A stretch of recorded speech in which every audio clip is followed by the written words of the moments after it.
மேடையில் அவர் இல்லை, ஆனால் அவருடைய மனசாட்சி இங்குதான் இருக்கிறது என்பது எனக்கு தெரியும். 2026க்கான தேர்தலுக்கான பணிகள் மன்னர் ஆட்சியை ஒழிக்க வேண்டும்.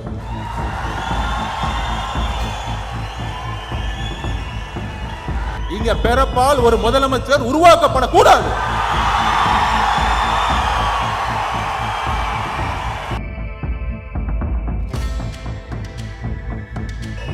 ஒரு சினிமா துறையில் ஒரு தொழில் நிறுவனத்தை நடத்தி ஒட்டுமொத்த சினிமா துறையையும் அரசியல் மூலமாக லாபம் செய்து கொண்டிருக்கிறார்கள். ஏன் சினிமா துறை ஒரு நிறுவனத்தின் மூலம் கட்டுப்படுத்தப்பட்டிருக்கிறது? 4000 கோடி ரூபாய் இண்டஸ்ட்ரி ஒரு நிறுவனம் எப்படி கட்டுப்படுத்தப்பட்டிருக்கிறது? ஒவ்வொரு வாரமும் வரக்கூடிய சினிமா ஒரே நிறுவனத்தால் மட்டும் எப்படி கட்டுப்படுத்தப்பட்டிருக்கிறது?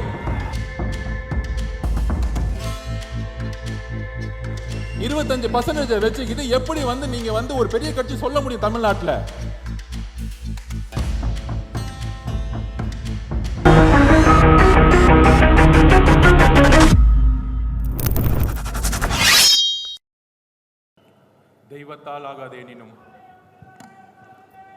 தெய்வத்தால் ஆகாதெனினும் முயற்சிதன் மெய்வருத்த கூலி தரும்.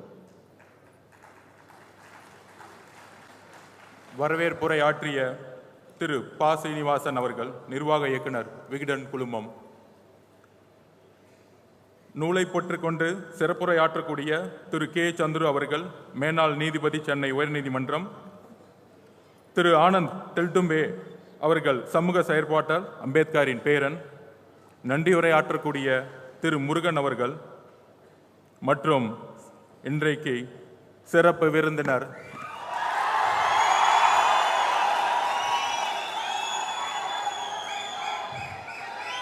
தமிழகத்தின் புதிய கருத்தியல் தலைவராக உருவெடுத்துக் கொண்டு இருக்கின்ற தமிழக வெற்றி கழக தலைவர் திரு விஜய்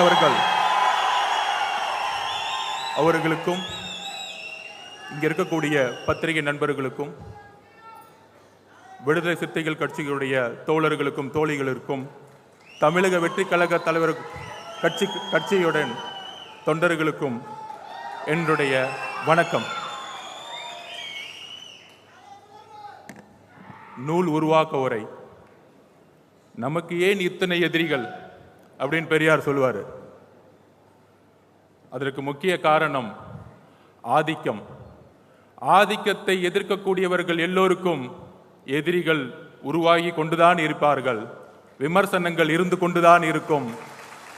ஆனால் அண்ணா கூறியதைப் போல தாக்கி தாக்கி எதிரிகள் வலுவை இழக்கட்டும், தாங்கி தாங்கி ஒரு புதிய வரலாற்றை உருவாக்கக்கூடிய மேடையாக தமிழக அரசியலில் ஒரு புதிய வரலாறு உருவாகக்கூடிய மேடையாக புரட்சியாளர் அம்பேத்கருடைய நூலை வெளியீட்டு விழாவில் இங்கு இருக்கக்கூடிய மிகப்பெரிய அறிவுஜீவிகள், சிந்தனையாளர்கள், வாழ்க்கையில் தன்னுடைய கொள்கைக்காக சமர்ப்பித்து ஏழை மக்களுக்கும் ஒடுக்கப்பட்ட மக்களுக்கும் தன்னுடைய வாழ்க்கையை தியாகம் செய்த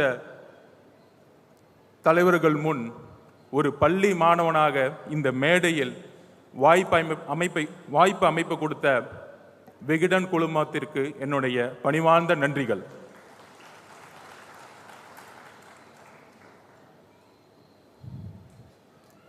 நூல் உருவாக்க வரைக்கான ஒரு முக்கிய காரணத்தை நான் பகிர்ந்துக்கணும். அது என்னுடைய வாழ்க்கையிலிருந்தே ஆரம்பிக்கணும். இந்த நூலை உருவாக்குறதற்கு ஒரு சிந்தனை வரும் பொழுது திரு பா. சீனிவாசன் அவர்கள் என்னுடைய வழிகாட்டின்னு சொல்றதோட என்னுடைய குடும்பத்தின் ஒரு முக்கியமான ஒரு அப்பா ஸ்தானத்தில் இருக்கக்கூடியவர். எனக்கு அவரிடம் நான் சொல்லும் பொழுது ஏன் அம்பேத்கர் நூலை வெளியிடணும் அப்படின்னு சொல்லும் பொழுது, பொதுவாக விகடன் குழுமத்தில் இருக்கும் பொழுது அதோட உண்மை தன்மையை எப்பயுமே அவர் காது கொடுத்து கேட்பார். எதற்காக இந்த நூலை இவர் வெளியிடணும்னு நினைக்கிறாரு அப்படின்னு சொல்லும் பொழுது அவரிடம் கிட்டத்தட்ட ஒரு 2 மணி நேரம் 2023 ஆகஸ்ட் மாதம் அவருடன் ஒரு மிகப்பெரிய ஒரு டிஸ்கஷன் நடந்துச்சு. அப்போ நான் என்னை பற்றி சொல்லும் பொழுது 5 வயதில் என்னுடைய தாயோடைய தற்கொலையை என் கண் முன்னாடி நான் பார்த்தவன். அதற்கு முக்கிய காரணம் என்னுடைய தாயோட சக அக்காவாக குடும்பத்தின் எங்கள் பெரியம்மாவாக, நிறைய பேர்த்துக்கு தெரியாது, எங்கள் அம்மாவோடைய பழகிய அன்றைய எங்கள் அம்மாவோடைய அக்கா என்னுடைய பெரியம்மா திலகவதி ஐபிஎஸ் அவர்கள், தமிழ்நாட்டின் முதல் பெண் ஐபிஎஸ். எங்கள் அம்மாவும் என்னுடைய பெரியம்மாவும் என்னுடைய குடும்பத்தில் ஒரு 11 பேர் கொண்ட குடும்பத்தில் இருந்தபோது சக தோழியாக 2 பேரும் சேர்ந்து வாழ்ந்தார்கள். அப்போ எங்கள் அம்மா ஒரு காதல் திருமணம் பண்ணணும்னு நினைக்கிறாங்க. ஆனால் அன்றைக்கு இருந்த என்னுடைய பாட்டி காதல் திருமணம் இருக்கக்கூடாது, கேஸ்ட் ஜாதியின் அடிப்படையில் வெள்ளூரில் ஒரு விவசாயியிடம் ஒரு ஃபோர்ஸ்ட் மேரேஜ் பண்ணி வச்சாங்க. அந்த ஃபோர்ஸ்ட் மேரேஜ் பண்ணி வைக்கும் பொழுது விவசாயத்தில் ஏற்பட்ட ஒரு வறட்சி, அந்த வறட்சியின் மூலமாக ஏற்பட்ட டொமஸ்டிக் வயலேஷன்ஸ், அந்த அந்த ஒரு பாதிப்பு என்னுடைய தாயோடைய தற்கொலைக்கு ஒரு முக்கியமான காரணமாக மாறியது. அன்றைக்கு ஐபிஎஸ்ஸாக படித்து டிஎஸ்பியாக இருந்த காரணத்தினால் 2 குழந்தைகளை காப்பாற்ற வேண்டும் என்று பெரியம்மா முடிவெடுத்து என்னுடைய மாமாவிடம் என்னை ஒப்படைத்து ஸ்போர்ட்ஸ் என்கின்ற ஒரு ஹாஸ்டலில் என்னுடைய பயணத்தை ஆரம்பித்து, ஸ்போர்ட்ஸ் மூலியமாக ஒரு ஸ்காலர்ஷிப் கிடைக்கும் பொழுது மெட்ராஸ் கிறிஸ்டின் காலேஜில் நான் பொலிட்டிக்கல் சயின்ஸ் மாணவனாக மாறும் பொழுது எப்பயுமே என்னுடைய பெரியம்மா எனக்கு ஒரு ஒரு அஸ்பிரேஷனாக இருப்பாங்க. அவங்க ஃபஸ்ட்டு சாகித்ய அகாடமி விருது வாங்கினவங்க, எழுத்தாளர் மட்டுமல்ல, அந்த காலத்திலேயே காக்கி சட்டை போட வேண்டிய ஒரு ஆண் தயங்கும் போது கூட முதல் பெண் ஐபிஎஸ்ஸாக அவர்கள் இந்த சமூகத்தில் போராடி ஒரு டிஜிபியாக உயர்ந்த வரலாற்றை என் கண்ணு முன்னாடியே நான் பார்த்துருக்கேன். எப்பயுமே நூலகம் இருக்கும். அந்த என்னுடைய தாயோடைய இழப்பு, என்னுடைய தனிமை நூலகங்களை நோக்கி சென்றது. என்னுடைய பெரியம்மாவை நோக்கிய ஒரு உணர்வை நோக்கி அவர்களை பார்த்து அந்த நூலகத்திலிருந்து நான் படிக்க ஆரம்பித்தேன். அப்போ என்னுடைய பேராசிரியரை நான் நினைவு கூறுகிறேன். என்னுடைய ப்ரொஃபஸர், என்னுடைய சிந்தனை சிறு வயதில் எப்பயுமே ஒரு ரெஸ்ட்லெஸ்ஸாக இருக்கும். சின்ன வயசில் பார்த்தோன்னா ஒரு மாவோயிஸ்ட் ஆகணும், நக்சலைட் ஆகணும் அப்படின்னு நான் என்னுடைய பேராசிரியர்கிட்ட பேசிகிட்டு இருக்கும் பொழுது அப்போ என்னுடைய பேராசிரியர் சொல்லுவார், சமூகத்தில் உள்ள சிஸ்டத்தை மாற்றணும்னா திரு அலெக்சாண்டர் மந்திரமூர்த்தியை அவர்களை நினைவு கூறுகிற என்னுடைய பேராசிரியர் மெட்ராஸ் கிறிஸ்டின் காலேஜில். அப்போ அவர் சொல்லுவார், இங்கே இருக்க சிஸ்டத்தை மாற்றணும்னா ஒரு கோபம், தேர்தல் அரசியலில் இருக்க சிஸ்டத்தை நீ பழகணும். சர்வேனா என்ன, ஸ்ட்ராட்டஜினா என்ன, பிளானிங்னா என்ன அப்படிங்கிற ஒரு தரவுகளை எப்படி பகுப்பாயுங்கிற ஒரு விஷயத்தை எங்களுக்கு உருவாக்கி கொடுத்தார். அன்றையிலிருந்து 2 ஆராய்ச்சிகளை மேற்கொண்டேன். ஒன்று திரு பெரியார் அவர்களுடைய கொள்கை, இன்னொன்று புரட்சியாளர் அம்பேத்கர் அவர்களுடைய கொள்கை. இந்த 2 கொள்கைகளும் படிக்கும் பொழுது பெரியார் அவர்களுடைய கொள்கையை 15 வருடங்களுக்கு மேற்பட்டு அண்ணா உள்வாங்கி அதை தேர்தல் அரசியலில் உள்வாங்கி தமிழகம் ஏன் தனித்து விளங்குதுன்னா, இந்தியாவே பார்த்து ஒரு காங்கிரஸை, நேரு அவர்களை அன்றைக்கு பார்த்து ஒரு பயந்த ஒரு காங்கிரஸை தமிழகத்தில் முதல் முறையாக ஒரு மாநில கட்சி வெற்றி பெற்றது தேர்தல் அரசியல் மூலியமாக, அவருடைய தேர்தல் அரசியலுடைய ஆராய்ச்சியின் மூலியமாக. அங்கிருந்து இன்னொரு பகுப்பாய்வு, புரட்சியாளர் அம்பேத்கர் அவர்கள் மிகப்பெரிய அறிவு சிற்பி என்பதை கூறுவதை விட இந்திய வரலாற்றில் 2 தலைவர்களுக்கு முக்கிய பங்கு உண்டு. மத பெரும்பான்மைவாதத்தை எதிர்த்த செக்குலரிசம் பாலிசியை உருவாக்கிய திரு அண்ணல் காந்தி அவர்கள் சுதந்திரத்திற்கு பிறகு மத பெரும்பான்மைவாதம் மட்டும் முக்கியமல்ல, மத பெரும்பான்மையோடு சேர்ந்த ஜாதி ஆதிக்கமும் தான் முக்கியம் என்பதை உணர்ந்து அரசியல் அமைப்பை உருவாக்கி எல்லோரும் சமம் என்ற கருத்தை உருவாக்கியவர் புரட்சியாளர் அம்பேத்கர் அவர்கள். ஆனால் அவருடைய இறப்பதற்கு முன்பும் இறந்த தருவாயிலும் மிகவும் ஒரு கடினமான ஒரு சோகமான ஒரு தோல்வியடைந்த நிலையில் அவருடைய இறப்பு இருந்தது. அப்படி ஒரு ஆராய்ச்சியில் நான் பகுப்பாய்வு செய்யும் பொழுது அம்பேத்கர் அவர்கள் தேர்தல் அரசியலில் தன்னை முழுமையாக ஈடுபடுத்தி கொண்டது கிடையாது. 1952-53 எலெக்ஷன்களில் அவர் தோல்வியுற்றார், தோற்கடிக்கப்பட்டார். ஒருவேளை அண்ணல் அம்பேத்கர் அவர்களுக்கு 50 MP 100 MP இருந்திருந்தால் அவர் நினைத்த முழுமையான இந்திய அரசியல் சாசனத்தை உருவாக்கியிருக்க முடியும் என்கின்ற ஆராய்ச்சி என்னுடைய 15 வயதில் உருவாகியது. அந்த ஆராய்ச்சி தான் இன்றைக்கு மேடையில் நான் நிற்க காரணம். அதோடு சேர்ந்து 3 யுத்தங்கள் 2016, 2019, 2021 தேர்தலில் மத பெரும்பான்மைவாதற்கு எதிராக தேர்தல்களில் பங்கெடுத்துவிட்டு இந்த மேடையில் நாம் புரட்சியாளர் அம்பேத்கருடைய புத்தகத்தை வெளியிட அம்பேத்கருடைய கனவு, அந்த அம்பேத்கருடைய கனவை தமிழகத்தில் நிறைவேற்றிய எழுச்சி தமிழர் அண்ணன் திருமாவர்களுடைய கனவு எப்பொழுதும் கூடுவார்.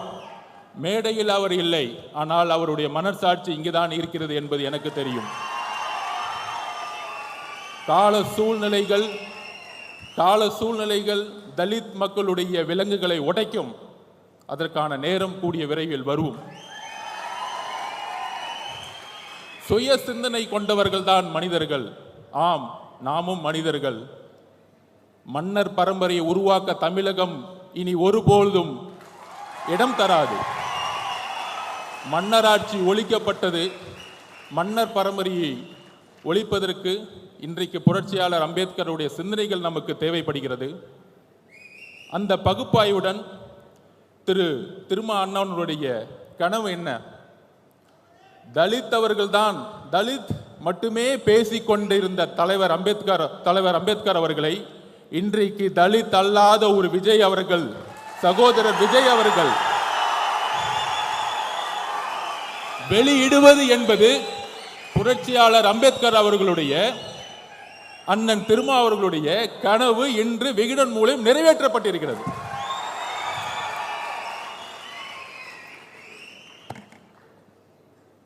இதுல சில விமர்சனங்கள். சகோதரர் விஜய் அவர்களுக்கு அரசியல் தெரியுமா? அவருக்கு கொள்கைகள் தெரியுமா? கொள்கைகள் பேசிய பல கட்சிகள் ஏன் அம்பேத்கரை இதுவரைக்கும் மேடையில் ஏற்றவில்லை?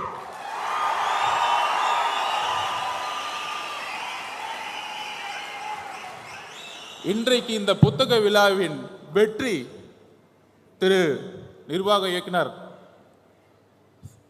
திரு சீனிவாசன் அவர்களுடைய வெற்றி, இன்றைக்கு விகடனுடைய வெற்றி, முதல் முறையாக அம்பேத்கருடைய நினைவு நாளை எல்லா அமைச்சர்களும் சென்று மாலையிட்டு புரட்சியாளர் அம்பேத்கர் என்று அமைச்சர்கள் கூறிக்கொண்டிருக்கிறார்கள்.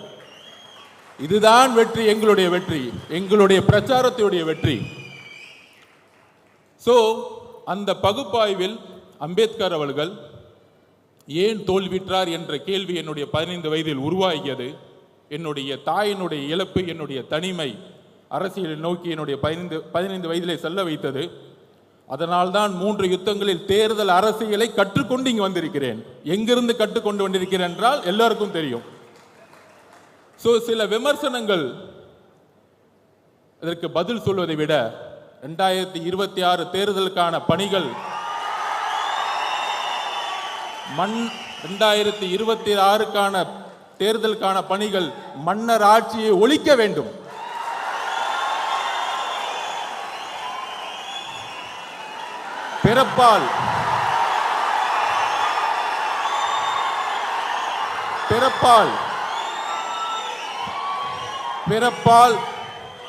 பிறப்பால் அனைவரும் சமம் என்கின்ற கருத்தியலை அம்பேத்கர் உருவாக்கியதை போல இங்க பிறப்பால் ஒரு முதலமைச்சர் உருவாக்கப்படக்கூடாது.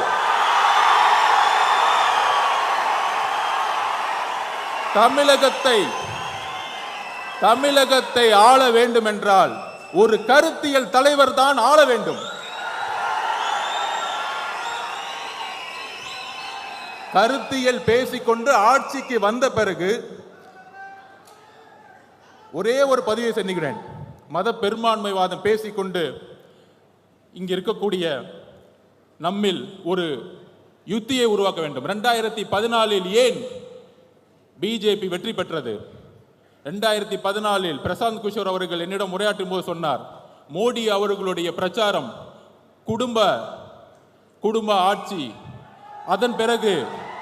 அதன் பிறகு ஊழல் என்கின்ற குற்றச்சாட்டுகளை கூறி ஆட்சியை கைப்பற்றினார்கள். இன்றைக்கு வரைக்கும் பிஜேபி யாராலும் வெல்ல முடியவில்லை. அதே போல்தான் தமிழகத்தில் மதம் ஜாதி என்கின்ற தத்துவத்துடன் ஊழல் என்கின்ற ஒரு விஷயத்தை ஏன் உருவாக்க மாட்டேங்கிறோம்? அதுதான் என்னுடைய தாயோடைய இழப்புக்கு, விவசாயியோடைய ஒரு விவசாயி வீட்டில் ஒரு தாய் இழக்கிறாங்கன்னா, என் தாய் விவசாயம் இருக்கும்போது இறந்துருக்காங்க, தற்கொலை பண்ணியிருக்கிறாங்க. இதுதான் உண்மை. இந்த உண்மையை நான் இன்னைக்கு டிக்ளேர் பண்றேன். என்னுடைய பெரியம்மா தெலுங்குதி ஐபிஎஸ் முன்னாடி நானே ஒரு சாட்சி. அப்படி இருக்கும் பொழுது ஊழல்ங்கிற ஒரு விஷயத்தை நாம் கடந்து சென்றுகிட்டு இருக்கோம். தமிழ்நாடு ஊழலை கடந்து சென்றுகிட்டு இருக்கு. பெரியார் அவர்களுடைய கனவின் மூலமாக மத பெரும்பான்மைவாதத்தை துடைத்தெறிந்து விட்டோம். மத பெரும்பான்மை தமிழகத்தில் கிடையாது. பிஜேபிக்கு 2% மேல இங்க கிடையாது. அதை பெரும்பான்மை முடிச்சாச்சு. ஆனால் ஒரே ஒரு ப்ராப்ளம் இருக்கு. இன்றைக்கு ஹரியானாவிலும் மகாராஷ்டிராவிலும் ஜெயிச்சதுக்கான காரணம் ராமர் கோயிலை கையில் எடுத்தார்கள். இன்னைக்கு ராமர் கோயில் இன்றைக்கு கரெக்டா வந்து இந்த எலெக்ஷன்ல அகிலேஷ் யாதவால் அது நிலைநாட்ட முடியல. அகிலேஷ் யாதவ் வெற்றி பெற்று விட்டார்.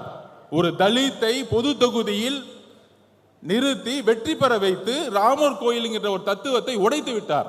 ஆனால் தமிழகத்தில் ஒரு தலித்தை பொது தொகுதியில் இன்றைய வரைக்கும் நிப்பாட்ட முடியல. இன்றைக்கு நான் தரவுகளை சொல்றேன்.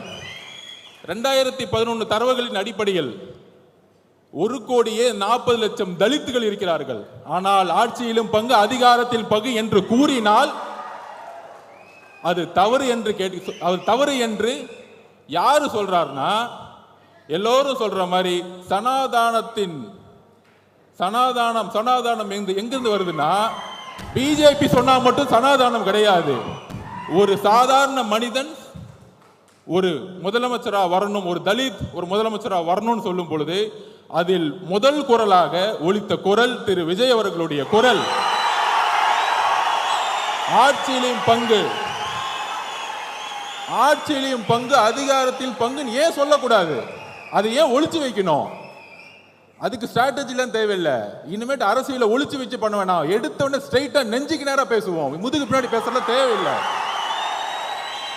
எதுக்கு பயம்? எதுக்குமே பயப்பட வேண்டாம்.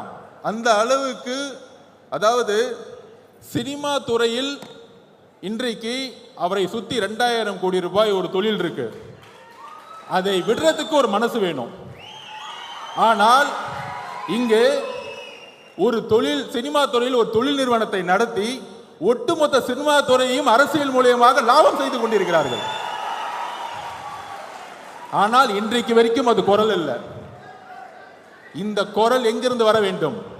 ஏன் சினிமா துறை ஒரு நிறுவனத்தின் மூலம் கட்டுப்படுத்தப்பட்டிருக்கிறது? 4000 கோடி ரூபாய் இண்டஸ்ட்ரி ஒரு நிறுவனம் எப்படி கட்டுப்படுத்தப்பட்டிருக்கிறது? ஒவ்வொரு வாரமும் வரக்கூடிய சினிமா ஒரே நிறுவனத்தால் மட்டும் எப்படி கட்டுப்படுத்தப்பட்டிருக்கிறது? இதை மக்கள் முன் எடுத்து கூற வேண்டும். திரு விஜய் அவர்களுக்கு, சகோதரர் விஜய் அவர்களுக்கு ஒரே ஒரு கோரிக்கை, தமிழகத்தின் ஊழலை எடுத்து பேசுங்கள். மதவாதத்தை எடுத்து பேசுங்கள். கொள்கைகளை பேசிக்கொண்டு ஆட்சிக்கு வந்து ஊழல் செய்யக்கூடிய 2 விஷயத்தை நான் பதிவு பண்றேன். சாமியார்கள், போலி சாமியார்கள். காஞ்சி மகா பெரியவர் நல்லவர், ஆனால் போலி சாமியார்கள் இங்க அதிகமா இருக்கிறாங்க. சாமியார்கள் நல்ல சாமியார்கள், அதை பத்தி நான் கவலைப்படல. அதே மாதிரி திராவிடம் நல்லது.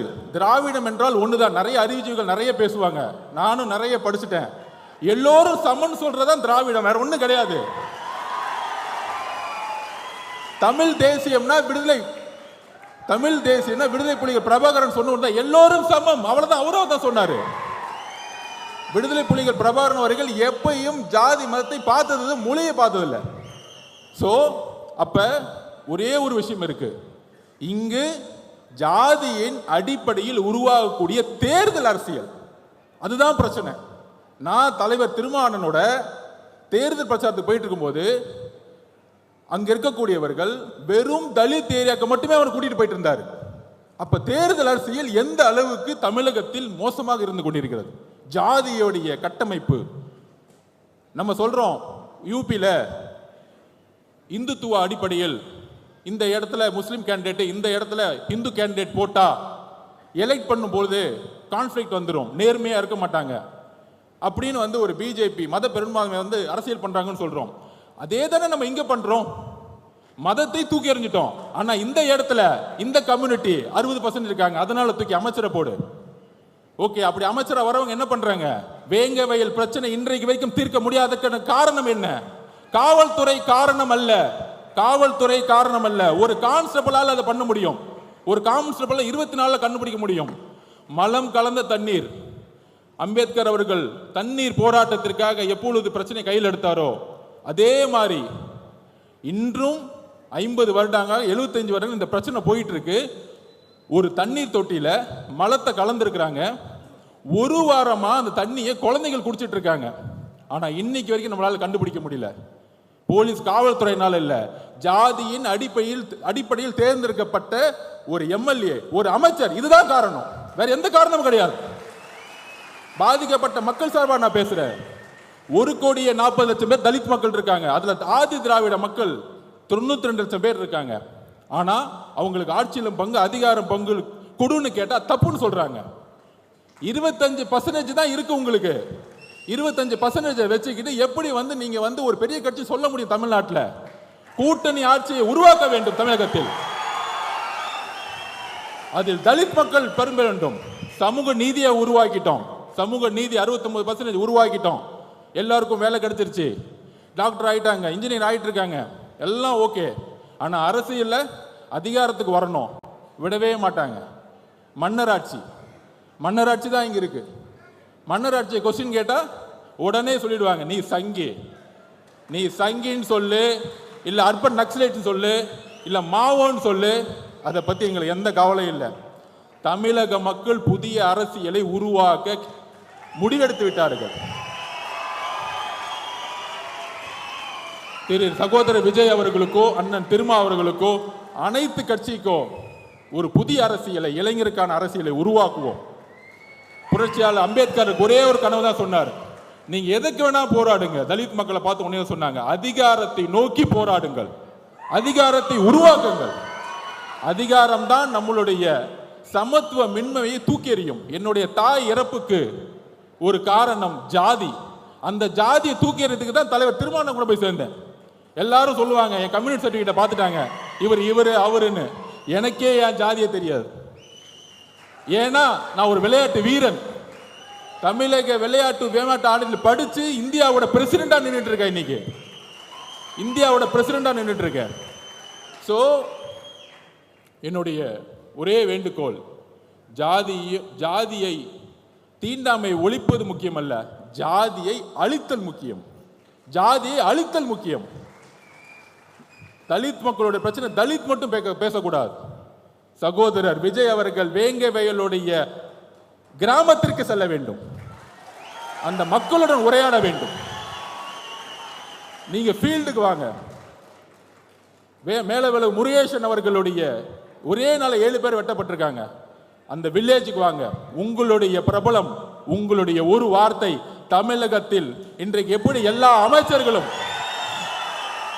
இந்த ஒரு புக் ரிலீஸுக்காக எல்லா அமைச்சர்களும் இன்னைக்கு ஏறி மேடையில ஏறி அம்பேத்கருக்கு மாலை போட்டு புரட்சியாளர் அம்பேத்கர் சொன்னாங்க பாருங்க, இதுதான் உங்களுடைய வெற்றி.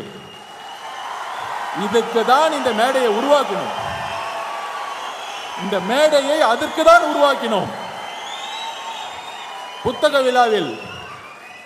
விழாவில் அரசியல், அம்பேத்கர்னாலே அரசியல் தான். அனைவருக்குமான தலைவர் சொன்னாலே இங்க நிறைய பேருக்கு பிடிக்காது.